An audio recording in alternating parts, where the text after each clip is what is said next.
John Pope, Oil on Canvas. There is another version.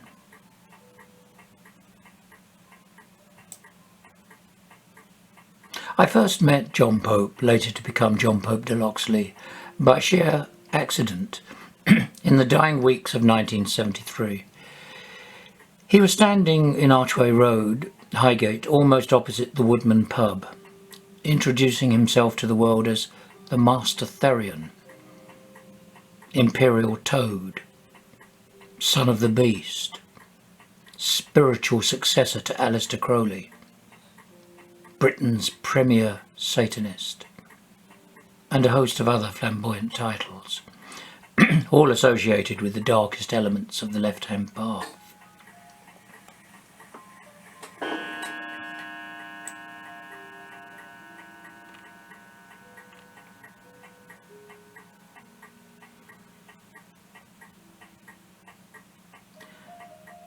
At the time, he was seeking the support of Prince Charles and the Archbishop of Canterbury in a bid to become rightful King of England and eventually, of course, ruler of the world, as later revealed by him to Reveille magazine on the 21st of November 1975.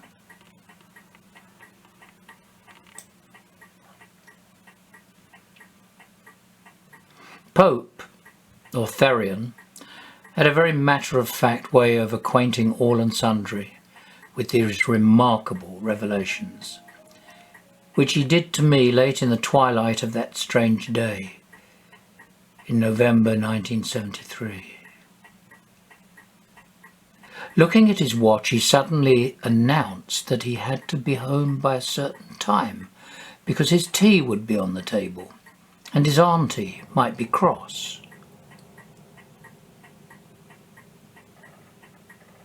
Thus off he trotted to a bus stop where he would be taken from Archway Road, Highgate, to a council estate in Maze Lane, Barnet, where he lived with Fred Pope, his father, and of course auntie.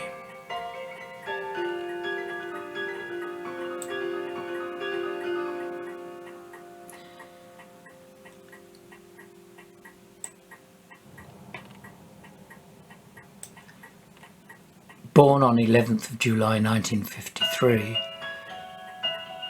Pope struck me as an amusing little fellow who seemed deadly serious, but was clearly off-centre.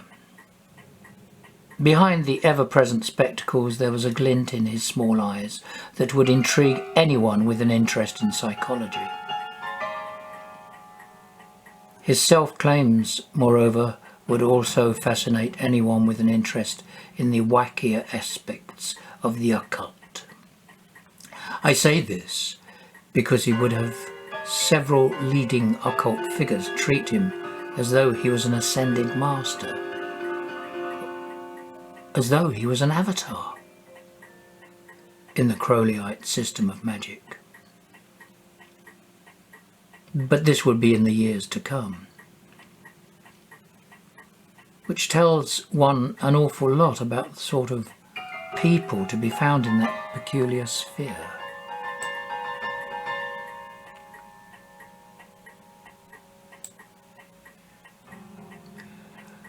Over the years, I photographed and interviewed John Pope, or Master Therion, using a 35mm camera and a reel-to-reel quality tape recorder. The earliest of these recorded interviews you may now listen to. Totally unedited, from the original reel-to-reel master tape. Quite revealing, quite remarkable, quite astonishing. I give you Mr. John Pope.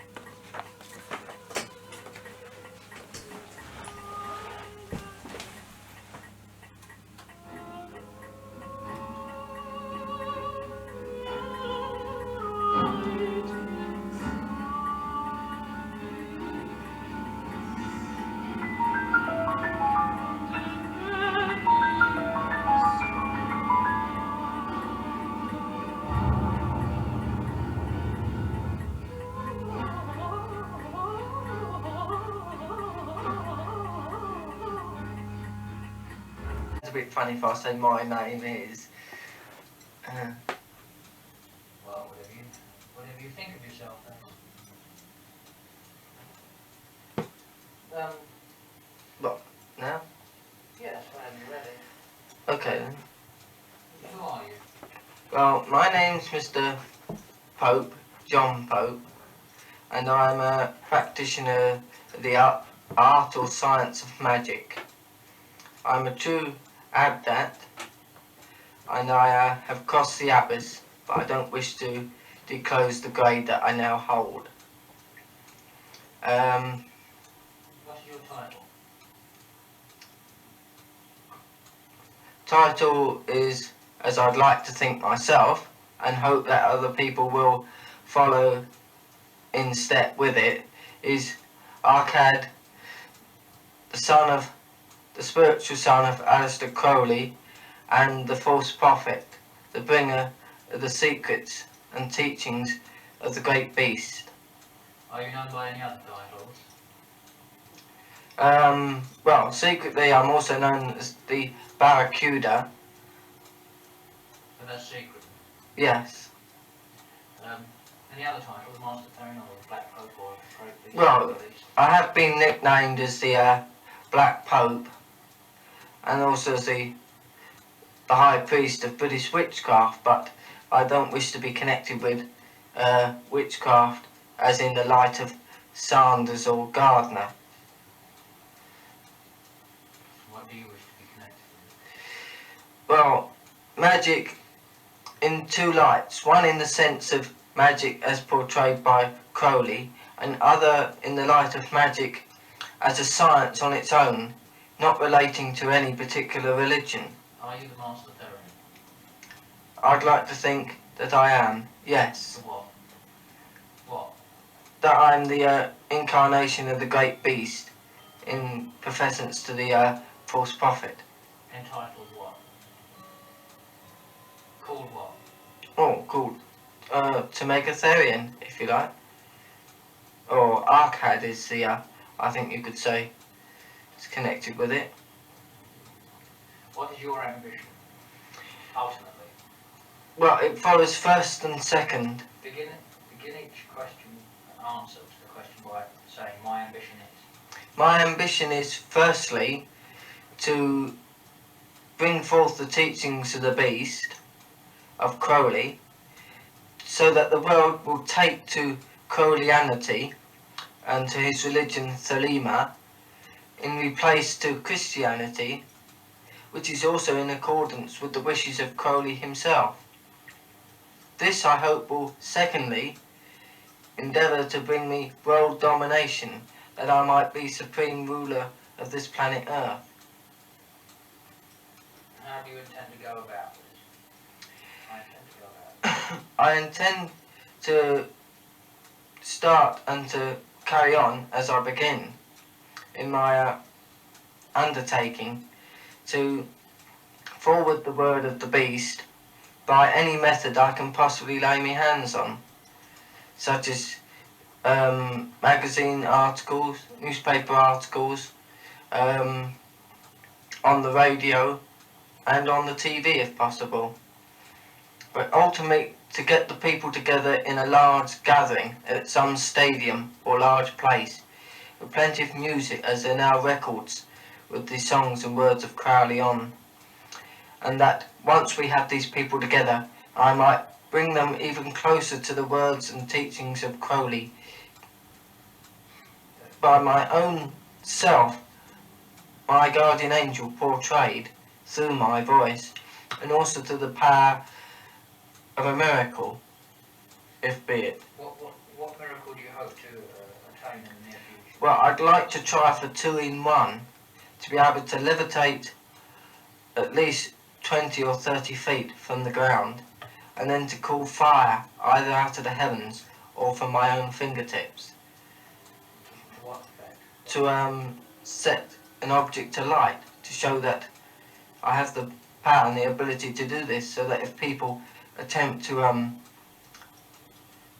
go against me, that I don't need an army behind me. I can destroy them all by myself if need be. And what other miracles have well, the moving of objects.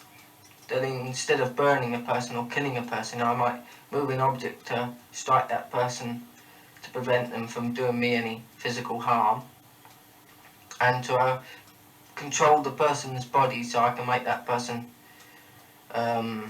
double up in pain, or move their arm when they don't wish to move their arm, or such like. Could you explain why you got in touch with the Archbishop of Canterbury and all that included? I attempted to give my assessment of what I would do once I was in power, but to put it in such a way that I would gain in as a friend instead of as an adversary. Explain who you're talking about. The Archbishop of Canterbury. Yeah. What happened? Well, he sent a nice letter back saying I should try to start some little group, but that is easier said than done. I was hoping that he would give me back in himself. Who? The Archbishop of Canterbury, and I wouldn't need to start a group on my own. But isn't he the head of the Church of England? He's the head of the Church of England, yes, but So, he carries weight on a political level as well. so why did you particularly seek backing from him? Well, to help me, as he is known as a responsible person and looked at by the country practically, if he could turn around and say I was okay and that people should listen to what I have to say, and then probably I could take a step forward. And do you think that was a part of the likelihood? I thought I'd give it a try, but it didn't really work out. Is there anyone else you've approached or intend to approach in the forthcoming year? I've approached somebody who was with Alistair Crowley and recognises me as a true Abdat, but as of yet I'm not allowed to reveal his name. Have you approached any members of the royal family or members of parliament? Not as of yet. Do you intend to? In the near future, I hope to be able to. Approach probably Prince Charles to begin with, as he's on a more sort of friendly type level. And what will you hope to gain by approaching him? Well, furtherance into helping him to see that we really need a sort of king, a sort of backing for the country instead of relying on older people. Do you see yourself as King of England? Yes, I'd like to see myself as King John II. Of England? That is correct. And this would precede your world rule? Yes, entirely. So your ultimate aim is what? Is, well, the conquering of the planet Earth. The complete planet Earth. And you hope to rule the world? That is correct. Have you set a date? Not exactly. I'm generally incorrect when I try and make assumptions of dates. I always get them wrong by a year or a few months. So you can't give any idea as to when you'll be ruling this planet? I think it'll be by the time I'm about 28, but that's at the most. Hopefully, long before then. Yes. What in fact, what form do your rituals and so forth take in Barnet?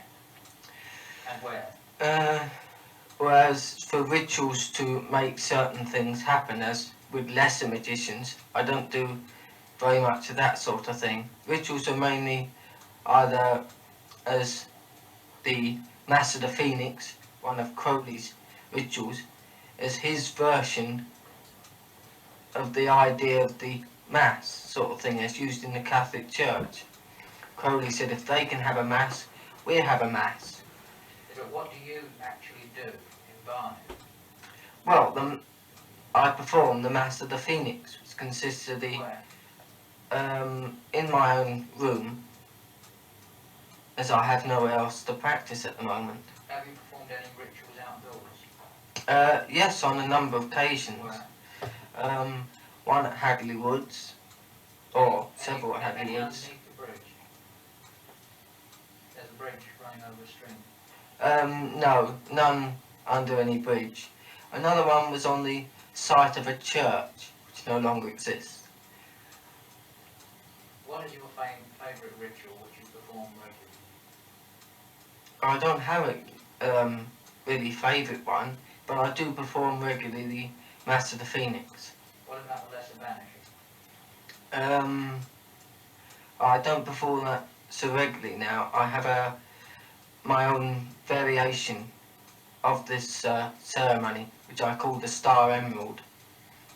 Could you describe for us your recent egg sacrifice in detail, and the reason behind it, and what happened when you did it? I haven't had a really recent egg sacrifice. The last one was about year ago, roughly.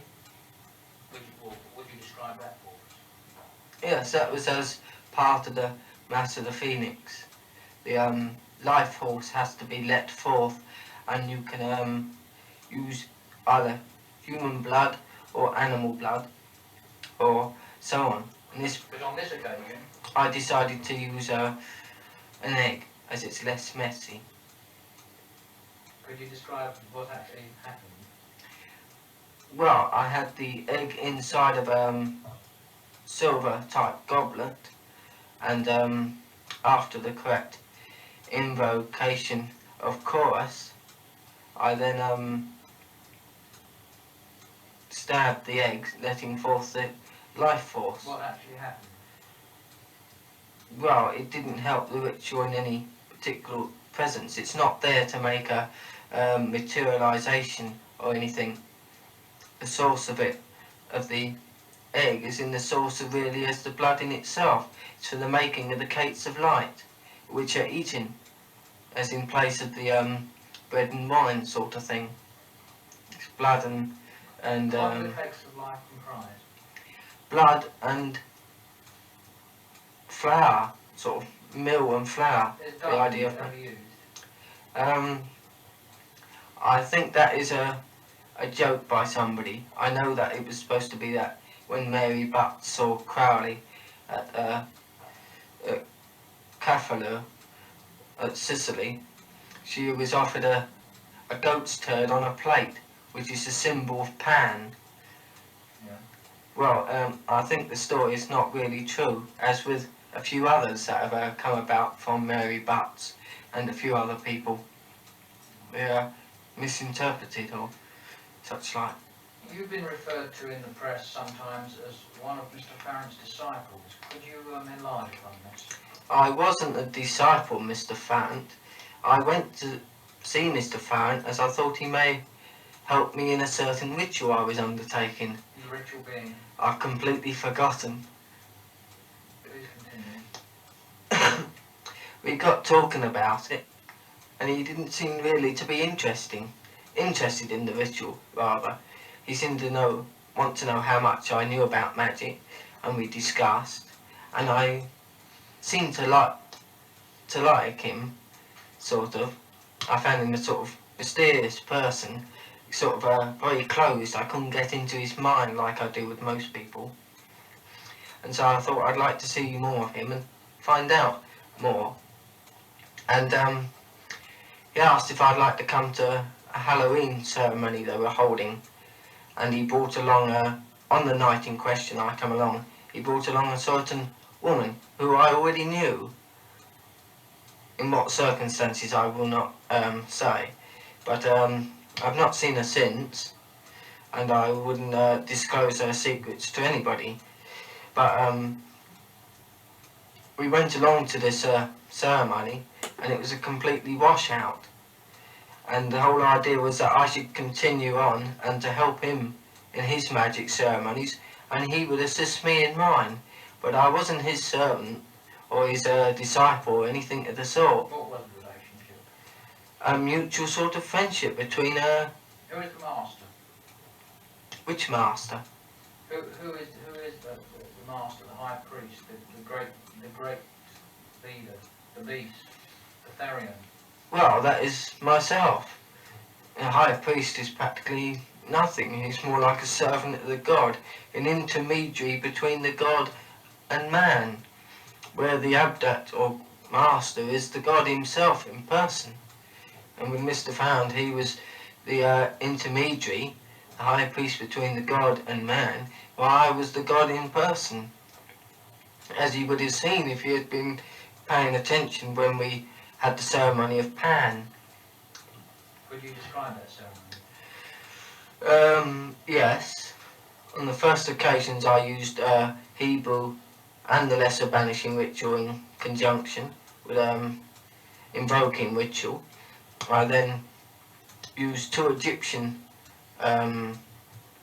prayers in a way. They weren't really they were incantations, not anything else. And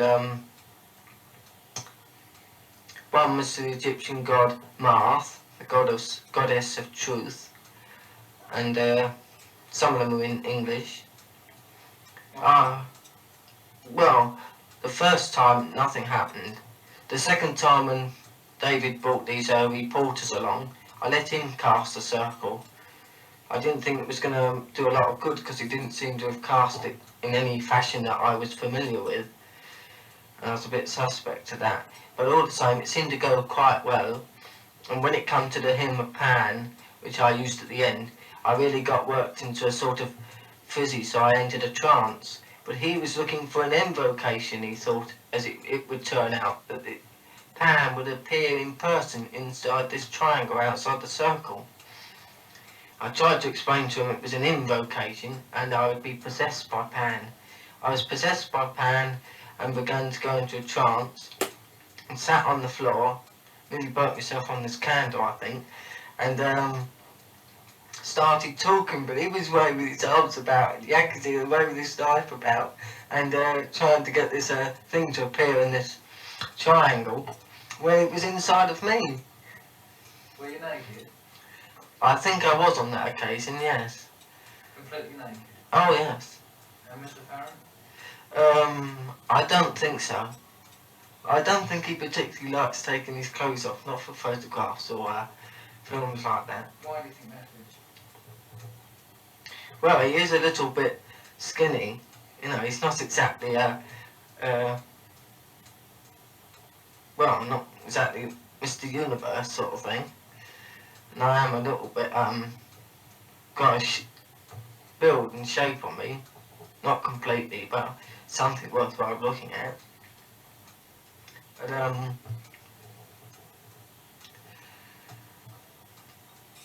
how did that evening end?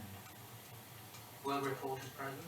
oh yes, but I've never seen any of the pictures that they took ever portrayed in any magazines or papers at any time. What was the reporter's reaction to the report? Well, they seemed to take it in their stride as though it was nothing fantastic. And what did you think to it? Well, it could have been better if I'd known more of the different signs used in the type of rituals, like the T cross, which is the sign of Sebek Ra, or Satan, from the Draconian Empire, the cult of the Draconian Empire. But I didn't know these at the time. Castle Dracula in Transylvania? That is correct, Can yes. you tell us about that? And what took place, why you went there, what you hoped to achieve, why you didn't achieve it, and what happened? Well, I was looking for the talisman of Seth, which at that time I didn't realise was the talisman of Seth is a way of describing one's who is an exponent of sex magic, who has risen the fire snake by the use of sex magic, as the fire snake, Seth and Satan are one and the same sort of thing, and he's not somebody with horns and a long tail dancing about round a fire, as some people seem to think. But I thought it was an actual talisman, and I went to Romania, apart from wanting to see the country itself, to perform the Mass of the Vampire, a form of necromantic ritual, to raise the spirit of Vlad Tepes, Dracula, so that I could ask him if he knew where the talisman was. Describe where you went in particular and what happened. Well, we went to the main city, Bucharest, or Bucharest, whichever it's called, first of all. Then we made our way to a small town in the middle of the mountains between Transylvania and Wallachia. Wallachia is the flat plains grounds of Romania, and Transylvania is the Transylvanian Alps that lead up to the Carpathians. The Castle Dracula is situated by the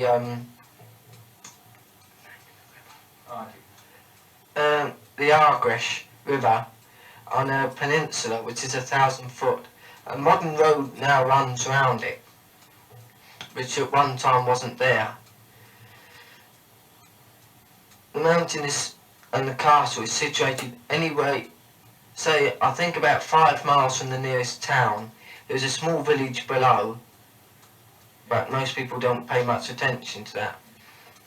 You have to get up the mountain by a footpath that runs up a neighbouring hill.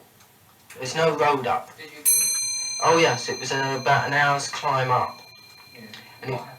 it's just like in some of the horror films, this peninsula and this small, like, jagged fort sticking up, and you cross over on some wooden bridges onto the peninsula itself. Well, there was nothing extraordinary about it. I was expecting a real atmosphere, but it was just like crawling over these sort of modern stones that have been placed there because the others had collapsed. Did you perform the Mass of the Vampire in Castle Dracula? No, they wouldn't. The Romanian government wouldn't let me do that. Do what? Perform the Mass of the Vampire at Castle Dracula. So what did you do? I had to wait until we returned to the hotel where we were staying at the town, which is 5 miles away. And what did you do there? I performed the Mass of the Vampire there. What happened? Nothing. I couldn't get anything. I was able to contact my guardian angel. Who's that? My guardian angel. Well, the guardian angel is your subconscious. Anyway, what happened? And it mentioned something about a black ring. I would receive a black ring. Not so far, but it How long ago was it? it was about I went there in April 1970 1975. I think that's correct. Have you ever been to Highgate Cemetery? I've not actually been inside of Highgate Cemetery, no. Would you? I don't wish to go in there, no. I think there's probably a couple of powerful thought forms chasing about in there which could be quite harmful if you weren't prepared for them, sort of thing. What do you plan for the immediate future? What are your immediate plans? My immediate plans. Well, I have connections with a certain agency which is dealing with certain records, the voices of Crowley, and I have dealings with certain people connected with Crowley when he was alive. And through these different arrangements, I hope to be able to make my advance upon the world as the false prophet. Will you be holding any meetings or public meetings or advertising yourself? Apart from these connections with the agency, if the opportunity arises that someone will assist me into a magazine to talk about Crowley and such like, Will you be holding any meetings, such as at Trafalgar Square or um, Hampstead Heath or Parliament Square? not on my own I won't be able to, as I haven't got the the right contacts for that sort of thing. I have to get more into the sort of the public eye. I have to let people know who I am. How do you hope to do this apart from the agency? Well, if I could write another article that could be published. Another article? Yes, the last one sort of got a bit carried away. What, did you have an article published I've had quite a few published. that you've written? Yes. Where were they published? Well, I had one published in Here's Health magazine, but I didn't keep this strictly to the idea of Crowley. It was basis of what is the occult, as apart from other practices of magic, which I proceeded to explain. Where else have you been? Pardon? Where else have your publications been? I had an article in Valley not long ago. Did you write it? A reporter came round and I gave him as much information as I possibly could, but as usual they twisted it around. But it was the real basis of saying what I wanted to say and doing what I wanted to do. Which is? To conquer the world. And this was made quite clear in this article. Have you exhausted all your days off from work? Yes, I have. So I won't be able to take any off without I have sick leave. So if you haven't got any more days off work, how are you going to dedicate yourself to taking over the world in the next foreseeable future? Well, I generally have meetings with the people at the agency on Saturdays, and some things can be dealt with in the evenings. But I've already formed a ceremony to gain me power, and this year accomplished quite a few of my results, sort of thing, and I won't need to do quite so much in the meantime. I'm sure it'll fall into place. So one suspects that you'll be taking over the world on Saturday. Well, not this Saturday, I hope. No, but it'll have to be a day when you're not working. Oh, you never know. I might not be at this job that much longer. I have to wait and see certain things that come along. What is the job you're doing at present? I'm not totally allowed to describe. Let's say it's comes under the Secrets Act. I do work for the government, but that's as far as I can say. Could you allow us to know which department you come under? No, that also comes under the Secrets Act that I'm not really allowed to describe. Fine. What do you think has happened to Mr. Farron's powers since he's been incarcerated? That's if he had any power to begin with. Anybody can work magic to a ritual if you do it long enough. But the real power in the test itself is that you can perform feats of magic without having to perform a ritual to gain the power. The ritual is only a method of building your power up and to direct it. If you can build your power up and direct it by visualization and willpower in itself without the use of ritual, then you are a far greater magician.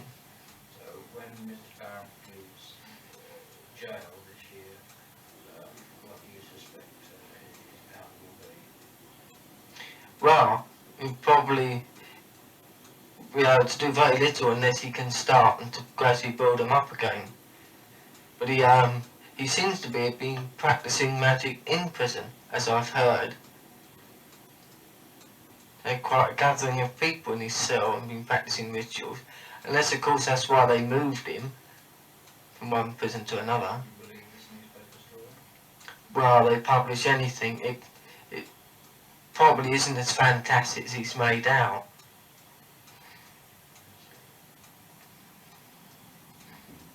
But I should think he'd probably have a fair store of magic if he's prepared to perform a sex ritual, because he has to control himself in prison, having the old bro bite in his tea, and it would be perfect idea for him to do a sex ritual when he comes out.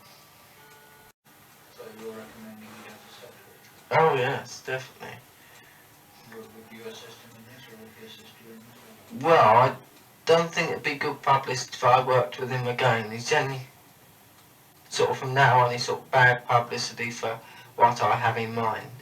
People turn and say, he's only interested in publicity, the same as they say about Sanders, he's only interested in publicity. Is this your view too? Yes, I think that everybody's to a certain extent interested in publicity. I am myself, but I mustn't get carried away with it. And these are carried away? I think so. Yes. So, in the future, we shall not see you included in Mr. Farron's excursions? I hope not, no. I hope to be doing less in the large-scale ritual is really necessary, except probably with the Mass of the Phoenix. A few sex rituals I'd like to try out, but Can you describe what these entail? well, there's a supreme ritual Yeah. to help me reach one of my more higher degrees. Yeah. What will this involve? It's a basic sort of Egyptian ritual. What will the sexual connotation? Well, the sexual connotation is halfway through. It, What happens? well, you have to visualise as you're having sex. You can be formed, I think officially supposed to be with a woman, but if you're the other way inclined, it can be performed with a man. Usually the sex ritual with a man is generally the ritual to the god Thoth, which is the building of the pyramid, as it's called. Which one of these rituals will you do? I like to perform both. A successful, no, not at the same time. A successful magician is always bisexual, and the true adept doesn't take an interest in sex at all, the highest degree he holds. And are you a true adept? Well, I don't hold the highest degree. I don't think I would quite enjoy holding that degree. What's the number of your degree? Well, I only say that I've crossed the others.